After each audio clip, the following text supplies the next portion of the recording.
The letter was waiting for me on my desk. No envelope, just a single sheet of our company's monogrammed stationery, folded once. My name at the top. No greeting. No warmth. Just this. You're out of the family business. Expect a call from our lawyer. Sign, Mom. No explanation. No meeting. No conversation. Just exile. I stared at it for a long time. Not because I was confused, I wasn't. I had felt this coming for weeks. Months, maybe. The tension in board meetings. The sudden exclusion from planning calls. My brother Darren's smug little grins anytime I asked questions about projected earnings and got dodged. They'd been working on this behind my back. What they didn't realize, I'd been working quietly too. I didn't reply to the letter with outrage or tears. I texted one word. Understood. Then I poured myself a glass of wine. Red. Dry. No ice. Sat on my balcony and watched the sun set like I didn't just lose a company I'd spent a decade helping build. Because I hadn't lost anything yet. They had. By midnight, I'd already made the first call to my private attorney, Meredith, who specialized in corporate dissolutions and high-emotion transitions, as she liked to call them. By noon the next day, my 40% equity share was on the table. I didn't sell it to just anyone. I sold it to our biggest competitor, a quiet, well-capitalized firm that had been trying to edge in on our market for years. And now with my stake, they didn't need to edge in anymore. They owned enough to step inside. Within 48 hours, my brother was calling nonstop. Vanessa, what the hell did you do? You're being emotional. This isn't how family handles things. Can we meet? Please. We need to talk. I didn't answer right away because this wasn't emotional. It was surgical. They cut me out. I just made sure they'd feel exactly what they tried to take from me.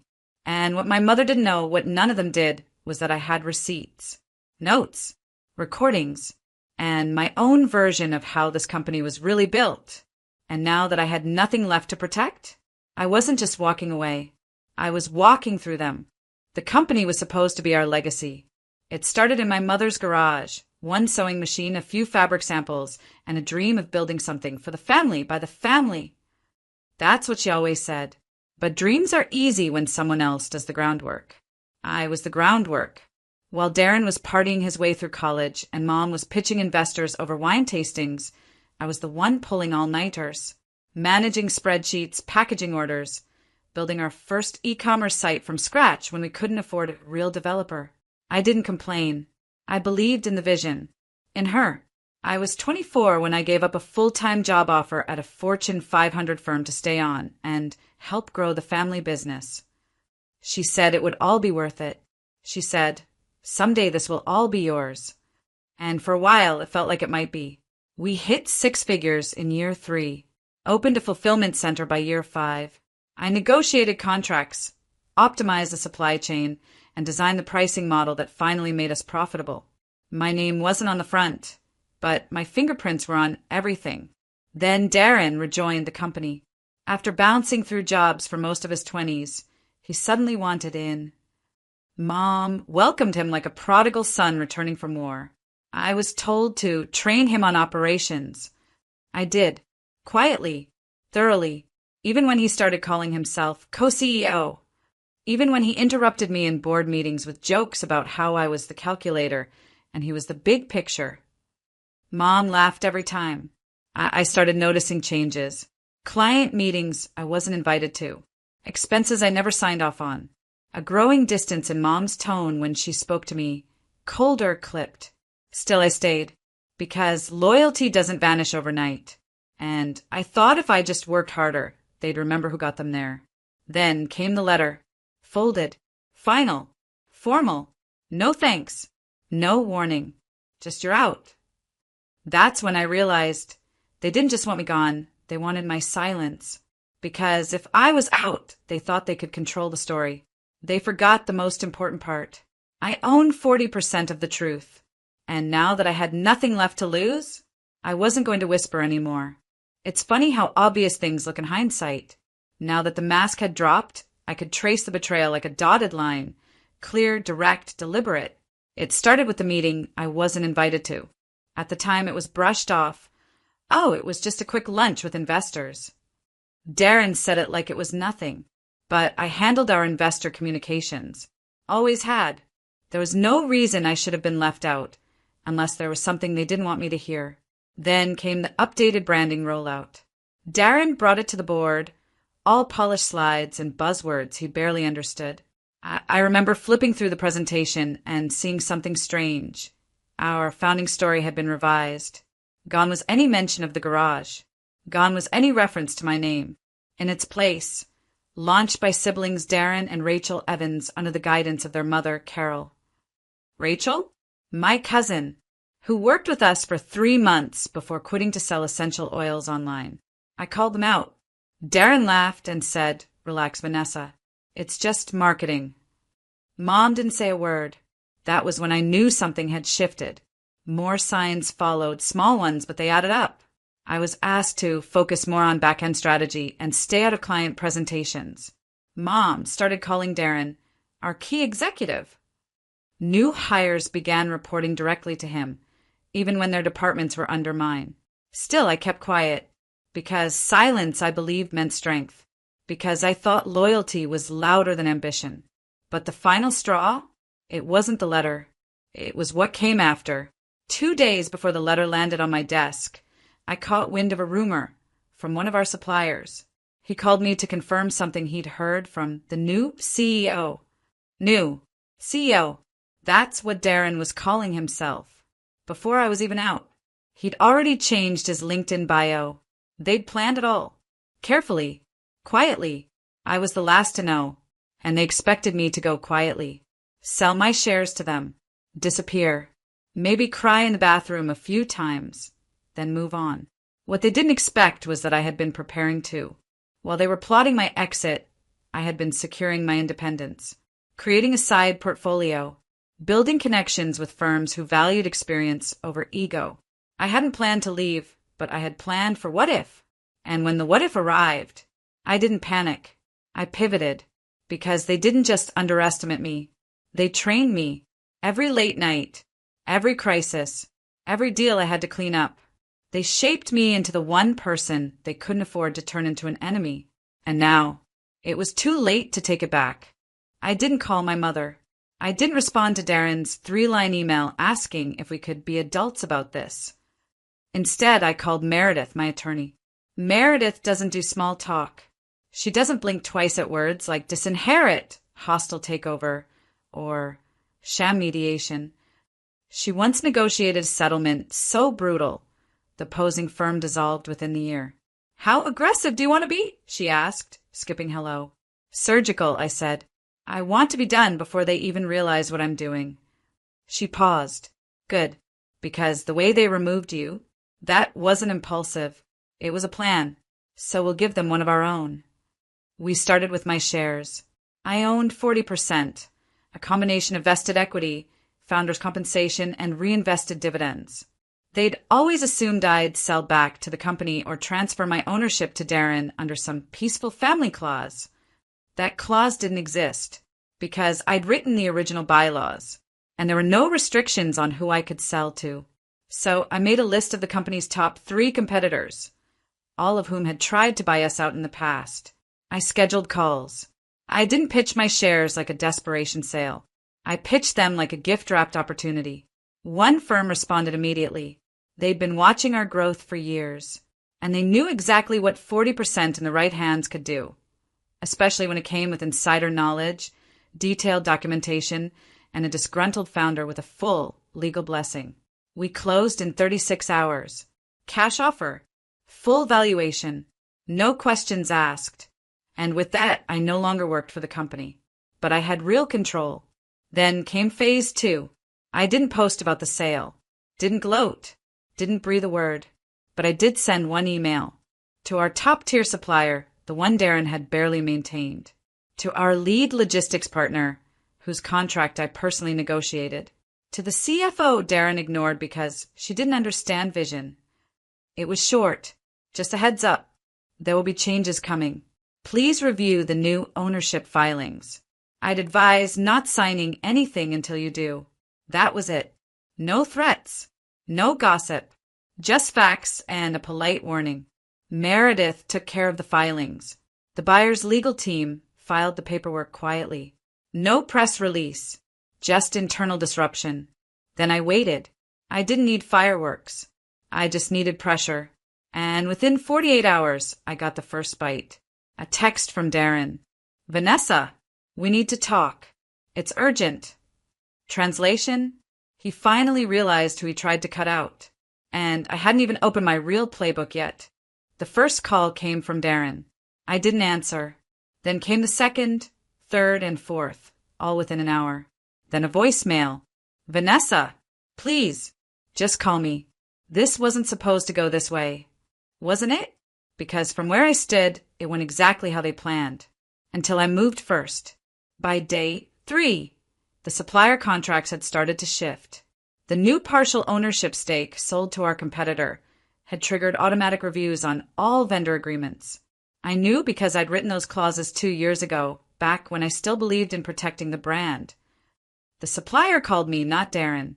We're confused, he said. They're asking for extensions, renegotiations. The new ownership group is requesting performance audits. I told him gently, just follow the terms. Nothing more, nothing less. That afternoon, I got an email from my mother. No greeting, just, this is petty. We're family. I sat with that sentence for a long time. Petty? Petty would have been filing a lawsuit for wrongful termination and dragging them through court for defamation, emotional distress, and financial misconduct. This wasn't petty. This was measured. I didn't respond. I let the new majority stakeholders do their work. They were surgical, just like I asked.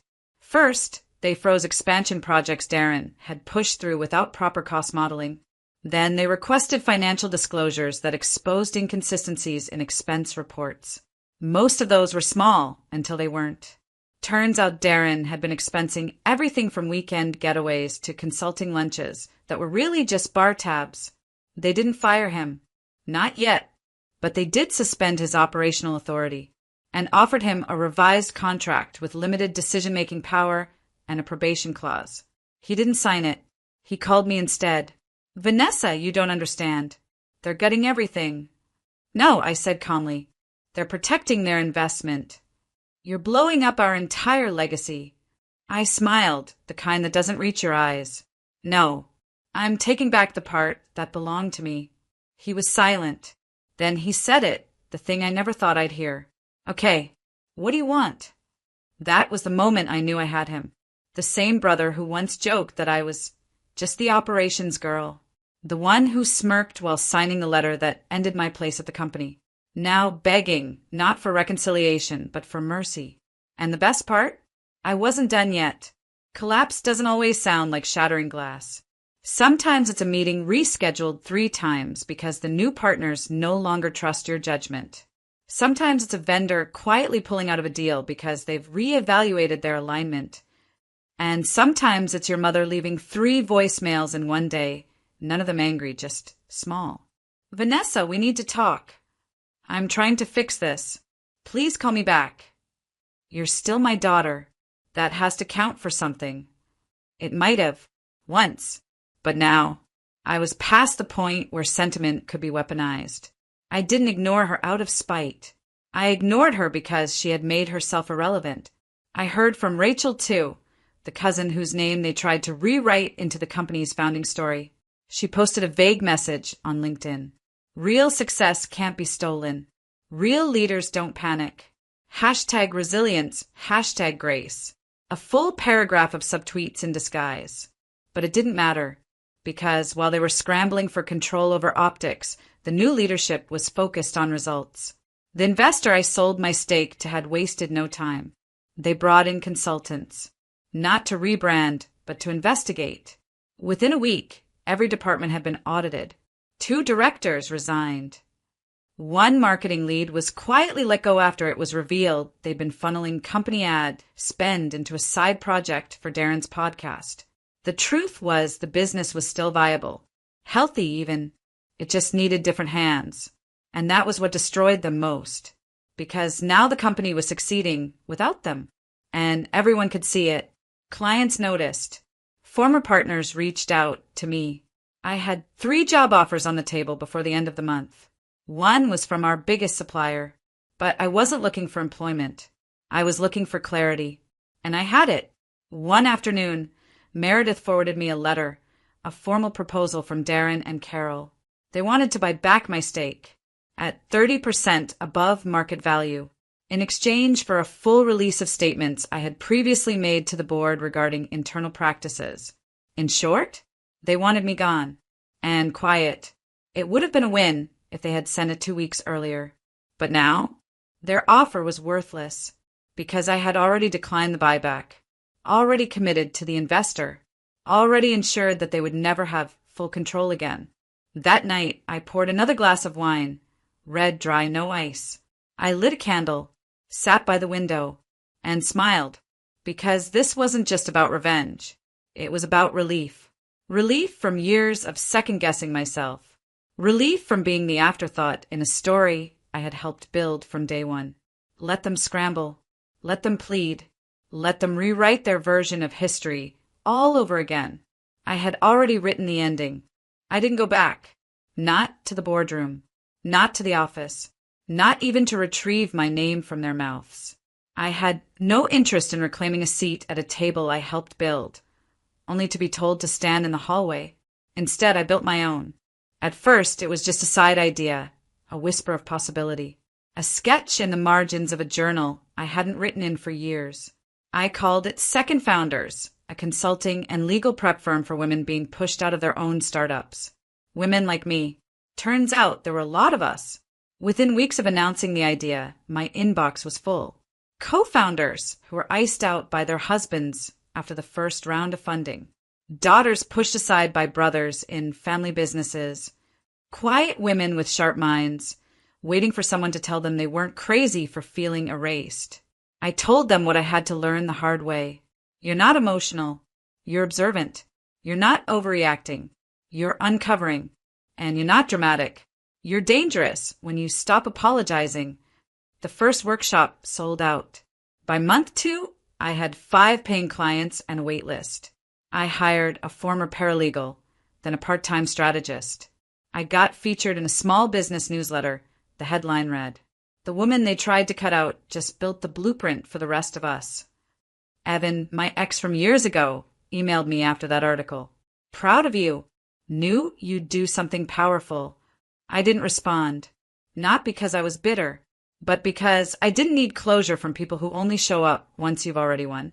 I made peace with a lot of things. I stopped tracking the family business's stock value, stopped rereading the letter that started all of this, stopped wondering what would have happened if I had just stayed quiet, because the truth is I would have survived, but I wouldn't have lived. And now I speak on stages I used to sit in the back of. Now I mentor founders who remind me of myself, but younger, louder, and beautifully unwilling to wait for permission. And on Sundays, I go to the farmer's market, buy sunflowers, and sit by the window with my wine, red, dry, no ice. It's not dramatic. It's not glamorous. But it's mine. The life I built when I stopped trying to keep what I was never meant to beg for. The victory wasn't that I made them regret cutting me out. The victory was that I never needed them to begin with. It's strange, the kind of silence you notice after everything explodes. Not the hollow silence of abandonment. I lived in that too long. This one's different. It's the quiet after storm when the ground stops trembling and you realize you're still standing. That the rubble behind you wasn't your foundation, it was just debris. It's been nearly a year since the letter. No lawsuits. No second offers. No apologies. Just distance. I never heard from my mother again. Not even a message through someone else. Not even for my birthday. It used to sting. That space where a mother should be. But that pain faded quietly, like a bruise you stop noticing. Because eventually I stopped trying to shrink myself into the shape of a daughter she could accept. And started becoming the woman I actually am. The irony? They used to call me the cold one. Too calculated. Too blunt. Too obsessed with process and risk management. But I was never cold. I was just trying to hold together a family who didn't know how to carry me. They only saw value in what I could produce. Numbers, contracts, hours. Not boundaries. Not ownership. not identity. But the day they cut me out, they handed me back everything I'd given up. My voice, my future, my name. That's the thing about people who try to erase you. They never expect you to write the ending yourself. And I did. Not in fire, in ink. I look back now with a kind of gentle detachment. Not forgiveness, not quite, but peace. Like watching a film of someone else's life and realizing the main character finally walked off the wrong set and walked into her own. My company is thriving. Not an empire. Not yet. But clean, honest, impactful. Every time a client sends a message that starts with, "I thought I was crazy until," I remember exactly why I stayed the course. Because the world is full of women like me. Too smart to be overlooked. Too tired to keep proving we belong. Too done waiting for someone to hand us the pen. Now I keep my own notebooks. I write my own numbers. I speak when I want. Walk away when I need. And on the first anniversary of the letter, I did something small. I printed it, folded it, sealed it in an envelope.